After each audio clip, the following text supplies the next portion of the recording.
Bueno, la idea fue tratar de resumir el tema de obstrucción intestinal basándome en varios artículos de UpToDate que creo que los encuentran fácilmente, que son estos tres artículos que salen acá a la derecha.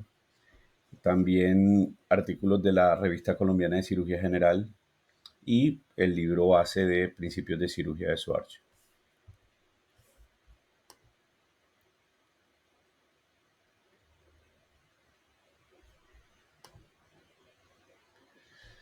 Bueno, como datos generales, pues la obstrucción intestinal es la obstrucción que ocurre del flujo normal del contenido intestinal y este puede ser presentada por diferentes causas que vamos a analizarlas ahorita cada una.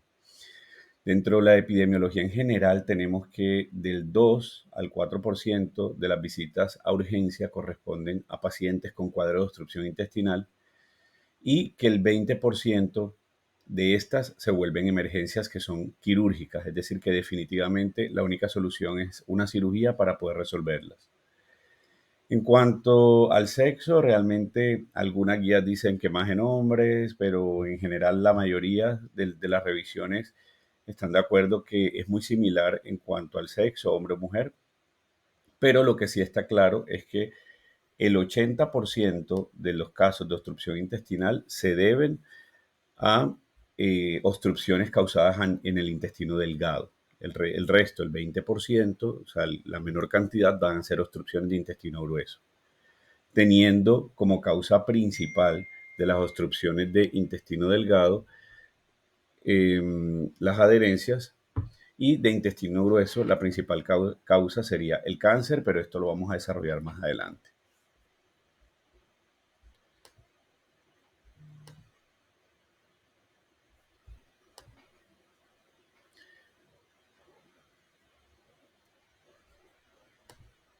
Pasando primero por la anatomía. Déjame ver si yo miro aquí. Sí, primero la anatomía. Tenemos que el intestino delgado va como punto de referencia desde el píloro, es decir, la parte final del estómago, hasta eh, la válvula iliocecal, que sería el comienzo del intestino grueso.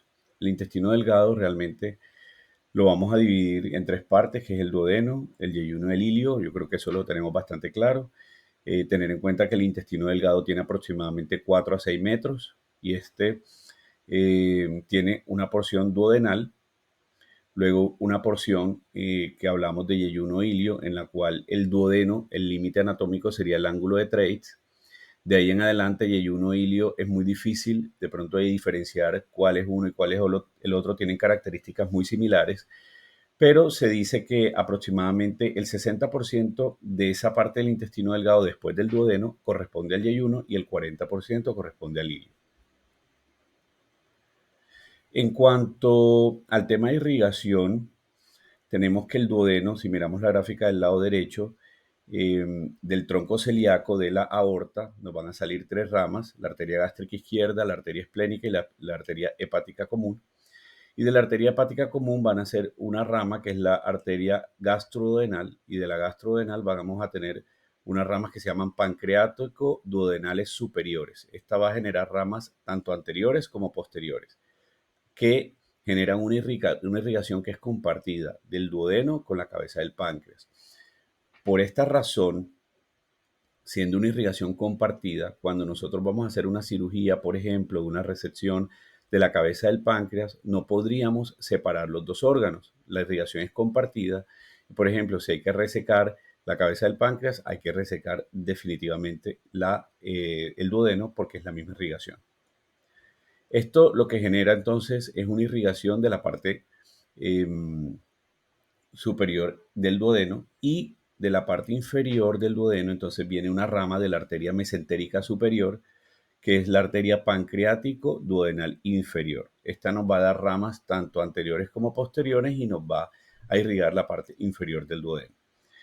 En cuanto a la irrigación del resto del intestino delgado, se da por parte, en su mayor parte se da por la arteria mesentérica superior, específicamente por las arterias iliocólicas, que nos van a dar irrigación a todo el intestino delgado. Si nos vamos al colon, lo que hacemos en el colon es que pues lo dividimos en un colon ascendente, colon transverso, colon descendente, sigmoide y recto. Tiene aproximadamente una medida de 90 a 150 centímetros y sus límites anatómicos vendría siendo la válvula ileocecal, es decir, desde el ciego hasta el recto. La irrigación del colon está dada principalmente por la arteria mesentérica superior. En la arteria mesentérica superior vamos a tener las arterias iliocólicas y de la arteria iliocólica también de esa misma arteria vamos a tener ramas como la arteria cólica derecha y la arteria cólica media que nos van a irrigar el colon ascendente y parte del colon transverso. El resto del colon transverso y el colon descendente nos lo va a irrigar una rama de la arteria mesentérica inferior, que es la arteria cólica izquierda. Otra rama que va hacia el sigmoide que se llama arteria sigmoidea.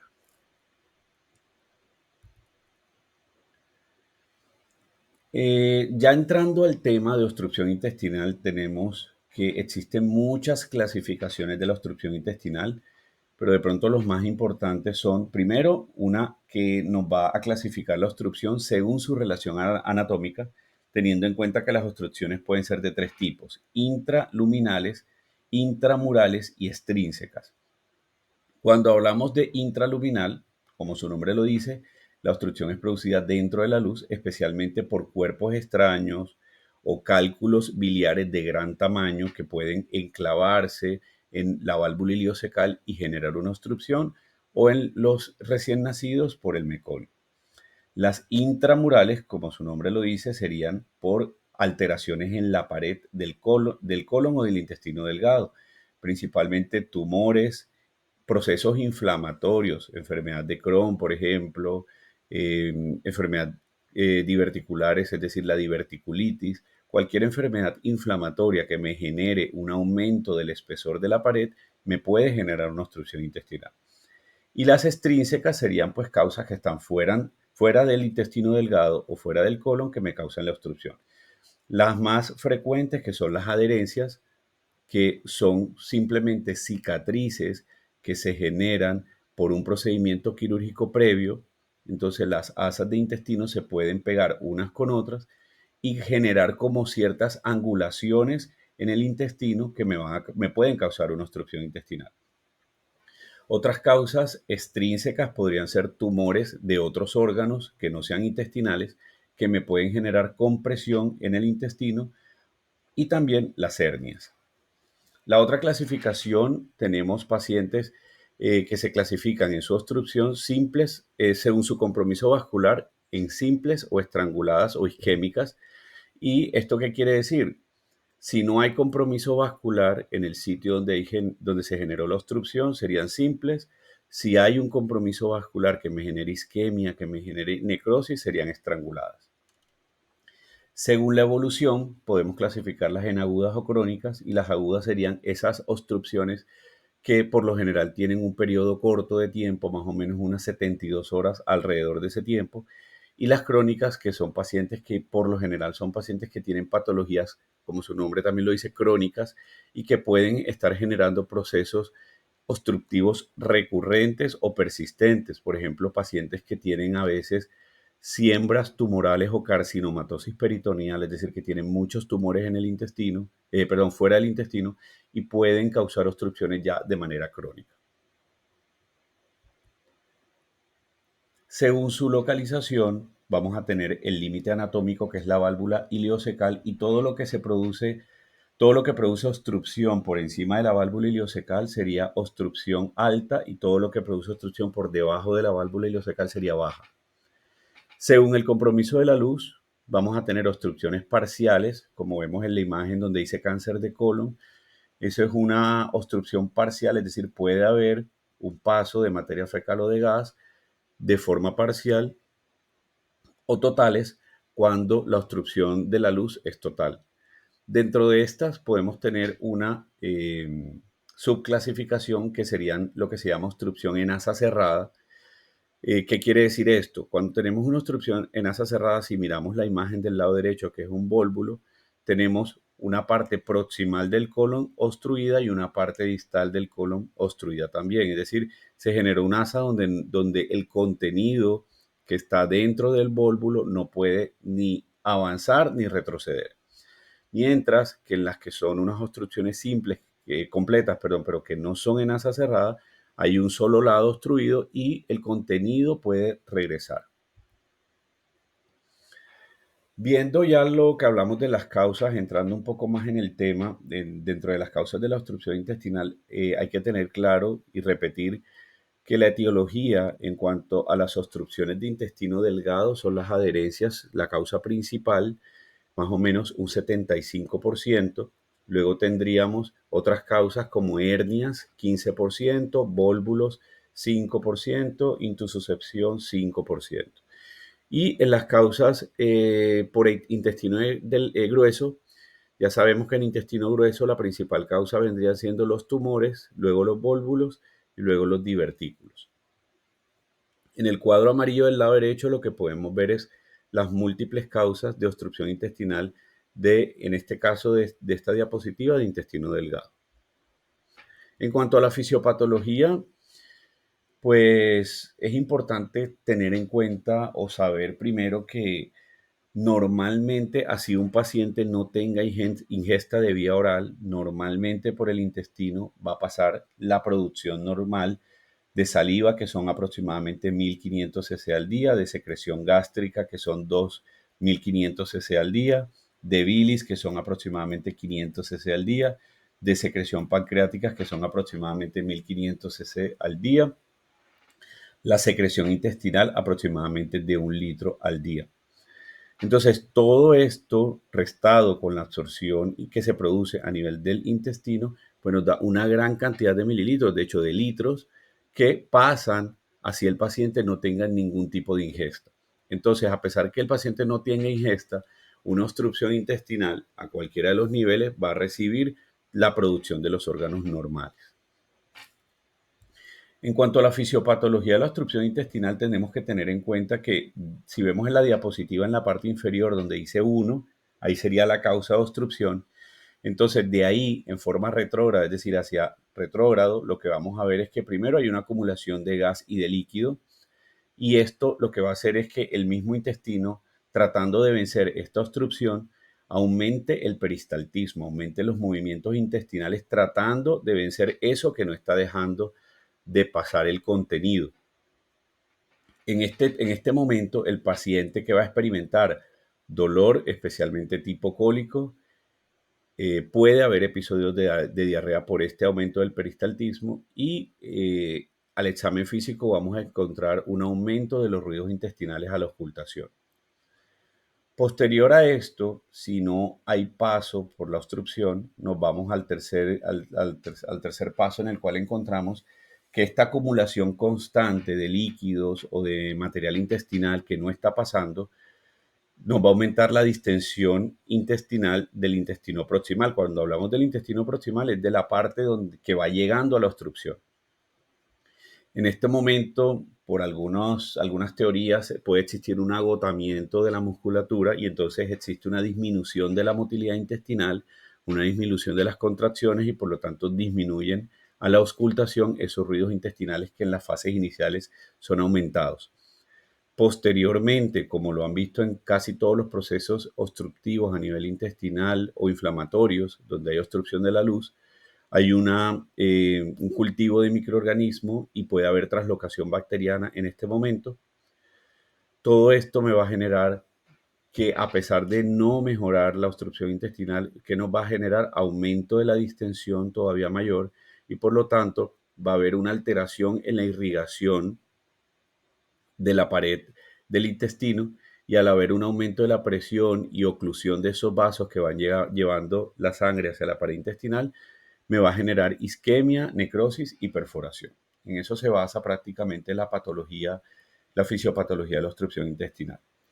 Todo esto, a medida que va avanzando esos procesos de traslocación bacteriana, esos procesos me pueden llevar a un cuadro de sepsis y shock séptico y la muerte del paciente. En cuanto al diagnóstico, es importante tener claro que cuando vamos a generar el diagnóstico tenemos que tener los objetivos bien claros. Primero, distinguir si se trata de una obstrucción mecánica, es decir, si hay una masa, si hay una adherencia, si hay un tumor por fuera o hay un proceso inflamatorio que me está causando una obstrucción, a eso le llamamos obstrucción mecánica, o si esto se trata es de una disminución o abolición de los movimientos intestinales, como pasa en el ilio. En el ilio, que se presenta en los pacientes en un estado postquirúrgico, pacientes que por lo general operamos de patologías abdominales pueden generar una parálisis de los movimientos intestinales y esto se va a comportar como si fuera una obstrucción intestinal, pero realmente no lo es. Es una disminución o ausencia de los movimientos intestinales que en cualquier momento se va a recuperar. Entonces, primero, distinguir si es una obstrucción mecánica o si es un ilio. Segundo, determinar, ya teniendo esto, cuál sería la causa, si es una masa, si es un proceso inflamatorio, si es una adherencia. Tercero, identificar si es una obstrucción total o parcial. Y por último, distinguir de una obstrucción simple a un estrangulamiento que hablamos al principio, que es una de las clasificaciones, que es cuando ya hay una alteración de la irrigación de la pared. En cuanto a la presentación clínica, tenemos síntomas que pueden ser generales, como el dolor abdominal. Muchas o la mayoría de las patologías abdominales generan dolor abdominal. En este caso, la característica principal del dolor es un dolor tipo cólico. Luego tenemos la presencia de náuseas y vómitos, y esto se genera porque si hay una obstrucción, todo se va a ir retrógrado y va a ir, si es en colon, va a ir a intestino delgado, y intestino delgado a estómago, y de estómago va a generar vómito. Ausencia de deposiciones y flatos no está presente en todos los pacientes obstruidos, porque recordemos que si el paciente tiene una obstrucción alta a nivel, por ejemplo, del yeyuno, el contenido intestinal que se encontraba antes de la obstrucción del colon o del yeyuno hacia adelante va a generar que el paciente en algún momento pueda generar deposición, pero es un síntoma importante en los pacientes que tienen obstrucciones bajas. Cuando hablamos de obstrucciones bajas, sería, por ejemplo, pacientes que tienen obstrucción en colon, obstrucción en sigmoide. El síntoma, uno de los síntomas característicos es que el paciente tiene por lo general 24, 48 horas que no hace deposición. Ojo, comparándola con sus hábitos intestinales normales. Hay personas que sufren de estreñimiento y puede realizar deposiciones cada 3 días. Entonces, para ellos, tener 3 días con ausencia de deposición no es un signo de obstrucción intestinal. Luego tendríamos la distensión abdominal, y lo hablamos en la patología. A medida que avanza la obstrucción, se distienden las asas de intestino, se llenan de gas, se llenan de líquido. Eso me va a causar como síntoma que el paciente tiene distensión abdominal. El peristaltismo, ya lo hablamos también, puede estar aumentado o disminuido, depende de la etapa que estemos hablando de la obstrucción. Y la isquemia o estrangulamiento, esto sí es supremamente básico. ¿Cuándo debemos sospechar que un paciente ante una obstrucción intestinal tiene isquemia o estrangulamiento? Primero, que tenga un dolor que cause irritación peritoneal. Segundo, que tenga taquicardia, fiebre, y a los exámenes de laboratorio que tenga leucocitosis y acidosis. Entonces, en el diagnóstico, lo primero sería una buena historia clínica, en la cual vamos a hacer en el interrogatorio, tener en cuenta primero si el paciente tuvo cirugías previas, y esto lo dijimos al principio. Cuando hay cirugías previas, siempre lo vamos a asociar a la principal causa de obstrucción en intestino delgado, que serían las adherencias. Segundo, si tienes algunos otros antecedentes de trastornos abdominales, es decir, si tiene un cáncer a nivel abdominal ya previo, si tiene alguna enfermedad inflamatoria, una diverticulitis previa. Y luego pasamos al examen físico, que en la siguiente diapositiva lo explicaremos bien. Luego de la adecuada historia clínica, con esto por lo general ya yo debo tener casi el 80 o el 90% del diagnóstico. Esto lo voy a sumar a estudios de radiología, teniendo en cuenta que el gol estándar para obstrucción intestinal es la tomografía de abdomen, con una sensibilidad del 80 al 90%, pero también tenemos estudios más básicos que de pronto vamos a tener a la mano en un primero o segundo nivel. Si no tenemos tomografía, podemos usar una serie de abdomen agudo, y que con una serie de abdomen agudo yo también puedo hacer el diagnóstico. No quiere decir que no me hace diagnóstico, sí me hace, pero el gol estándar va a ser la tomografía. Entonces, la serie de abdomen agudo es claro que está compuesta por tres proyecciones. Una es una radiografía de tórax de pie, la segunda es una radiografía de abdomen de pie y la tercera es una radiografía de abdomen acostado. Cada una de ellas me va a mostrar unas características que más adelante la vamos a mirar, que me indican si el paciente tiene una obstrucción o no. También nos apoyamos en el cuarto punto, que serían los laboratorios. Tener en cuenta primero un hemograma que me ayuda a saber si el paciente tiene leucocitosis o no. El lactato sérico que me va a dar la tendencia a este paciente, igual que los gases arteriales, si está haciendo una acidosis metabólica, que hablamos que junto con la PCR aumentada, que junto con la irritación peritoneal, con la fiebre y la taquicardia, pues son signos de estrangulamiento y obviamente va a ser eh, para llevarlo a cirugía este paciente.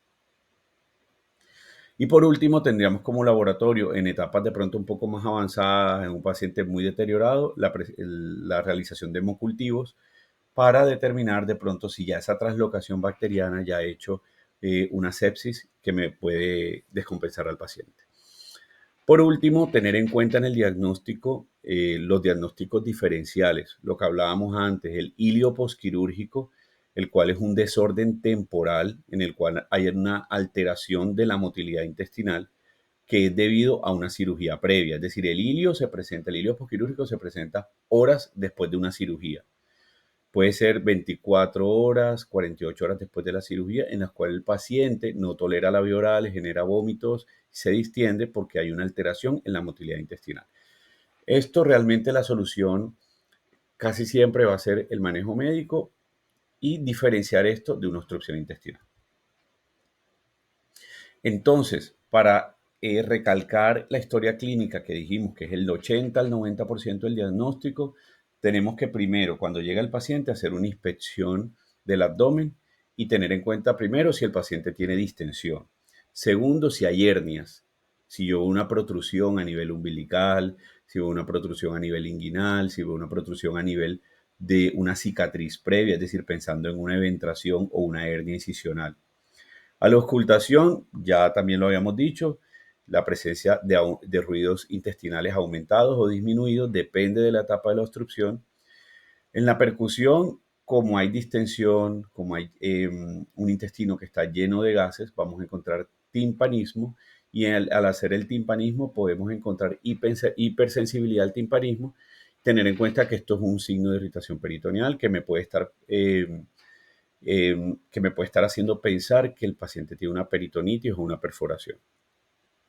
A la palpación, tener en cuenta pues si el paciente tiene signos de irritación peritoneal o no y ir ahondando un poco más hacia otras patologías, si hay hernias, si hay presencia de masas a la palpación y si hay distensión abdominal. Dentro de la palpación tendremos un punto aparte que es el tacto rectal, el cual es ideal hacerlo a todos los pacientes que tienen obstrucción intestinal porque nos ayuda a determinar, por ejemplo, una causa como es la impactación fecal, es decir, la presencia de materia fecal dura impactada en la ampolla rectal es una de las causas de obstrucción mecánica. Y al hacer el tacto rectal, nosotros tenemos la posibilidad de mover esa impactación y resolver hasta la obstrucción intestinal. Y también tener en cuenta que la ausencia de materia fecal en la ampolla rectal también me puede estar diciendo que puede haber una obstrucción baja y que no está llegando materia fecal hacia la ampolla rectal. Otros signos que yo encuentro a la palpación es del tacto rectal, es si hay presencia de sangre, puede haber un tumor en intestino delgado que me está produciendo sangrado, un tumor a nivel de colon, la isquemia, las enfermedades inflamatorias, todas estas pueden causar sangrado rectal. Dentro de la radiología, como dijimos, la serie abdomen agudo es como la principal, la primera herramienta que tenemos en casi todos los centros y con esta yo puedo hacer un diagnóstico adecuado, tiene una sensibilidad de un 70-80%. Es importante tener en cuenta que existe una triada radiológica para decir si el paciente o que me dice que el paciente tiene una obstrucción intestinal y tendríamos primero asas de intestino delgado dilatadas, que estén dilatadas más o menos más de 3 centímetros. ¿Y eso cómo lo hacemos? Nosotros cuando tenemos en el sistema una radiografía, nosotros en el sistema tenemos una opción de dar 2 clics para poder medir el grosor de la dilatación del intestino y saber si está más de 3 centímetros o no. Segundo, la presencia de niveles hidroaéreos, que es lo que están viendo en la imagen de la derecha, en la cual se ve un asa que está amputada o cortada. ¿Eso qué quiere decir? Que hay un nivel que hacia arriba sería gas, que es lo que vemos oscuro, y hacia abajo, que es líquido, que es lo que vemos blanco. Eso es un nivel hidroaéreo. Esos niveles pueden ser escalonados, como ustedes lo pueden ver en la radiografía. Es decir, en varios niveles, tanto en la parte de arriba, en la parte central, podemos ver esa amputación de las asas intestinales y esos son los niveles hidroaéreos. Y también tenemos la escasez de gas o la ausencia de gas en la ampolla rectal. Normalmente, si nosotros buscamos el hueso sacro en la radiografía hacia la parte inferior, podríamos normalmente encontrar presencia de gas, es decir, zonas oscuras, como lo están viendo en el gas intestinal, pero en la ampolla rectal, cuando no hay gas en esa zona, es también un indicador de obstrucción intestinal. Adicional a esto, tenemos lo que se llama apilamiento de monedas o el signo de apilamiento de moneda, que lo que significa realmente es que las válvulas conniventes del intestino delgado están edematizadas y es como lo ven en la radiografía del lado izquierdo, que es lo que se llama signo de apilamiento de monedas. Adicional a esos signos, en colon también hay de pronto unos signos propios y entonces vamos a observar también dilatación de las asas de colon. Realmente, como en el colon no hay válvulas conniventes, sino hay austras, no se va a ver como ese signo de apilamiento de moneda tan marcado, pero sí podemos ver la ausencia de gas distal, o sea, a nivel de más o menos del sacro, no voy a ver gas como lo ven en la imagen del lado derecho y también en la imagen del lado izquierdo, realmente no hay gas en la parte inferior hacia la pelvis. Y adicionalmente tendríamos este signo que es característico del vólvulo de sigmoide, que es la imagen en grano de café, como lo pueden ver en la imagen. Luego tendríamos como imagen, si tenemos la posibilidad, pues ya con la radiografía, con la clínica, con la historia clínica, yo tendría con esos signos que expliqué, tendría el diagnóstico de obstrucción intestinal. Pero si tengo la posibilidad de hacer una tomografía siendo el gold estándar y teniendo una sensibilidad aproximada del 90%, pues yo haría una tomografía y la tomografía podemos ver diferentes signos y no solamente me va a mostrar esos signos indirectos que veíamos en la radiografía, como dilatación de las asas, como ausencia de gas en la ampolla rectal, sino que también podríamos hasta investigar si hay ciertas causas. En una tomografía podemos ver, por ejemplo, si hay una masa. Podemos ver si hay un engrosamiento de la pared por un proceso inflamatorio, por ejemplo, como una diverticulitis, si hay líquido libre en cavidad, si hay unos datos de perforación del intestino. Entonces, dentro de las características tomográficas, de pronto las más importantes podemos ver, como ven en la radiografía del lado izquierdo, la flecha derecha nos está señalando que hay acúmulo abundante de materia fecal en el intestino. Y también vamos a ver lo que se llama zona de transición. La zona de transición nos las está mostrando la flecha del lado izquierdo, es decir, me está mostrando un asa de intestino que sería el asa distal, la cual está delgada. ¿Por qué? Porque no está pasando materia fecal o líquido intestinal y no hay acumulación de gases. Entonces la flecha del lado izquierdo me está mostrando es un asa delgada, mientras que la flecha del lado derecho me está mostrando un asa con abundante gas y con abundante materia fecal. Eso es lo que conocemos como zona de transición. Es decir, donde se acumula está distendido, pero posterior a eso, o sea, la asa distal va a estar estrecha. La imagen de la parte inferior del lado derecho, lo que me va a mostrar, por ejemplo, son los niveles hidroaéreos, que era lo que yo les hablaba en la radiografía. Lo negro vendría siendo el gas y la parte inferior, que está amputada generando un nivel de líquido, sería el líquido intestinal acumulado. Existen otros signos tomográficos, como la neumatosis intestinal, como el gas en la vena porta, que de pronto ya son más avanzados para interpretar, pero que también son signos de obstrucción intestinal. Otro signo importante es cuando nosotros en la tomografía usamos medio de contraste. Si ven en el lado de la tomografía, el lado derecho, inferior derecha, vemos una flecha que lo que me está señalando es, si ustedes ven lo blanco, eso es el medio de contraste, que está llegando hasta cierto punto. Esa flecha me está señalando que es decir que hay una zona en la cual el medio de contraste no está pasando. Entonces, para mí, eso indicaría que esta sería la zona de estrechez o la zona de obstrucción total. Perdón, me devuelvo porque en la tomografía del lado izquierdo, en esa imagen lo que me muestra es lo que habíamos hablado de esas zonas de transición. En la zona de marcada con la flecha, lo que veo es una asa de intestino bien delgada, disminuida de tamaño, sin gas, mientras que si ven arriba, si ven arriba de esa, lo que vamos a encontrar es una asa que está bastante distendida, que tiene abundante gas y abundante líquido intestinal. Entonces, eso es lo que llamamos zonas de transición o zonas de estrechez. Y para finalizar, tendríamos ya con el diagnóstico realizado, es decir, si tengo mi paciente que llega con distensión abdominal, con vómitos, que llega con ausencia de deposiciones, con dolor abdominal, pues yo siempre voy a pensar en una obstrucción intestinal, hago mi buena historia clínica, me apoyo en mi serie abdomen agudo o de mi tomografía para hacer el diagnóstico. Luego de haber hecho el diagnóstico, nos vamos al tratamiento. Y en el tratamiento hay pilares que son básicos. El principal pilar en la obstrucción intestinal es uno, el manejo de los líquidos endovenosos en el paciente. Primero, ¿por qué? Porque hay un agotamiento del volumen intravascular en el paciente obstruido. Primero, por una disminución del paciente que no está tolerando la vía oral. Segundo, porque está vomitando. Tercero, porque existe extravasación intrínseca del líquido que está dentro de la luz del intestino. Por eso el manejo de los líquidos endovenosos es básico. ¿Cómo lo hacemos? Entonces, en el paciente inicialmente llega a la urgencia, colocamos un bolo de 20 cc por kilo. Y esto es algo que yo siempre le explico a los estudiantes.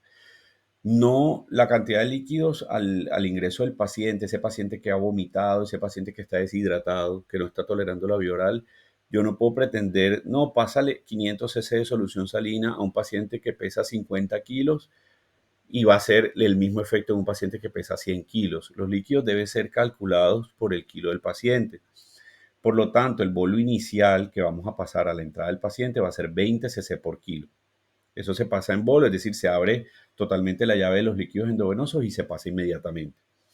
Posteriormente vamos a hacer una reposición de los líquidos basales que se hace a 40 cc por kilo para 24 horas y eso nos va a dar el goteo horario que le vamos a pasar a este paciente y pues este paciente tiene que ser reevaluado cada 4 horas, cada 6 horas para ver cómo está su estado de hidratación y ver cómo yo voy ajustando los líquidos endovenosos del paciente. Esto va sumado a si el paciente tiene alteraciones electrolíticas, es decir, si tiene alteración en el potasio, pues una reposición de potasio o no, si es necesario, pero eso es un tema aparte. Siempre tener estos pacientes que tienen obstrucción, tenerlos con una sonda vesical para poder calcular los líquidos administrados y los líquidos eliminados y poder calcular el secuestro de líquidos que está ocurriendo en este paciente. El tercer punto sería el uso de antibióticos, el cual realmente no hay estudios fuertes que apoyen la práctica del uso de antibióticos en obstrucción intestinal, pero basándonos en la fisiopatología de la translocación bacteriana, lo ideal es colocar un antibiótico de amplio espectro. Cuarto sería la sonda nasogástrica, la cual es muy importante, es uno de los pilares también básicos en la obstrucción intestinal. ¿Por qué? Porque esta lo que me va a hacer es mejorar esa distensión de asas que existe, que es una de las causas principales de vómito y de dolor. Dentro de los estudios se ha encontrado que las obstrucciones intestinales en un 90% mejoran o pueden resolverse solamente con la colocación de una sonda nasogástrica. ¿Por qué esto? Porque al ser la principal causa las adherencias lo que me generan es es un ángulo en el intestino que no es fisiológico y que me va a acumular más líquido en esa angulación. Al disminuirle yo el líquido, hago que esa asa que está angulada se reposicione y tome una forma de pronto que me deje pasar ya el líquido intestinal y mejora la obstrucción en un 90%. En el colon es diferente, porque como se dieron cuenta, las causas no son las adherencias, sino los tumores. Pero el resto de las causas pueden mejorar más o menos un 25% solamente con la colocación de una sonda nasogástrica. Más o menos esto está calculado dentro de las primeras 48 a 72 horas. Adicionalmente a que me mejora náuseas, vómitos, distensión, también me disminuye el riesgo de esos vómitos que me pueden generar broncoaspiración. Luego tendríamos los electrolitos que ya mencioné. Reposición de electrolitos depende de pues, mis laboratorios. Tener en cuenta que uno de los diagnósticos diferenciales que hablamos es el ilio, y una de las causas de ilio es la hipopotasemia o hipocalemia. Entonces, tener en cuenta que al reponer me va a mejorar el ilio. Y por último, el tratamiento de la cirugía general, que pues desde muchísimos años siempre se ha dicho que el tratamiento estándar de la obstrucción completa es la cirugía, pero esto ha venido evolucionando un poco y de hecho los algoritmos actuales en la obstrucción completa le dan el chance al paciente de que pueda mejorar con tratamiento conservador. Cuando hablamos de tratamiento conservador es eso que acabamos de hablar: líquidos, sonda vesical eh, y sonda nasogástrica y reposición de electrolitos. Luego, si tenemos un paciente que no es candidato a manejo conservador o que definitivamente el manejo conservador no mejoró el paciente, pues el tratamiento es quirúrgico. Acá tenemos las indicaciones principales de tratamiento quirúrgico, que sería primero el paciente en el cual tenemos una obstrucción estrangulada, y eso ya lo hablamos, es decir, paciente con dolor abdominal, con irritación peritoneal, con leucocitosis, con una PCR mayor de 7.5. En el dolor abdominal, según la escala análoga del dolor, se puede clasificar para este paciente que sería un dolor mayor de 4. Segundo, que no tenga mejoría con el tratamiento conservador después de 48 horas alrededor. Eso lo vamos a ver ahorita en el algoritmo. Y por último, que el drenaje de la sonda nasogástrica persista mayor de 500 cc diariamente en las primeras 72 horas. O sea que diariamente el paciente esté produciendo más de 500 cc de líquido intestinal y que en las 72 horas de la sonda no haya mejorado esto. Esto es un poquito reevaluado, pero como van a ver en el algoritmo, en el manejo conservador, básicamente 24 a 48 horas. Ahora, ¿qué se hace en el tratamiento quirúrgico a grandes rasgos? Porque realmente ahí no vamos a ahondar mucho. Buscar la causa de la obstrucción y resolver. Por ejemplo, si la causa es un tumor, pues yo tendré la posibilidad de hacer, como muestra la imagen del lado derecho, hacer una resección del intestino donde se encuentra el tumor y hacer una anastomosis primaria, como lo ven en la imagen derecha inferior. O si tengo una obstrucción y no tengo posibilidad de hacer una anastomosis primaria, entonces hago, como muestra la imagen del lado izquierdo, que es una colostomía, es decir, derivar el colon proximal hacia la pared abdominal, colocarle una bolsa como un reservorio de esa colostomía y cerrar ese segmento distal. Obviamente resecando el segmento donde está obstruido el intestino.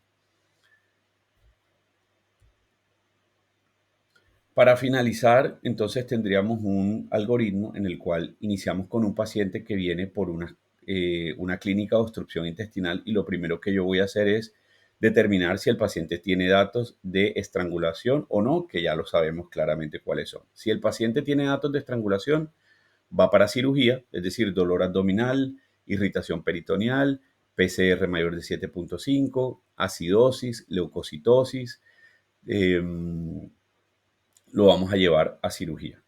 Si el paciente no tiene signos de estrangulamientos, pues yo ahí voy a pensar si es una obstrucción parcial o una obstrucción total, pero de todas formas el manejo es igual para las dos. Es decir, si no hay signos de estrangulamiento, coloco mi manejo conservador, el cual ya hablamos.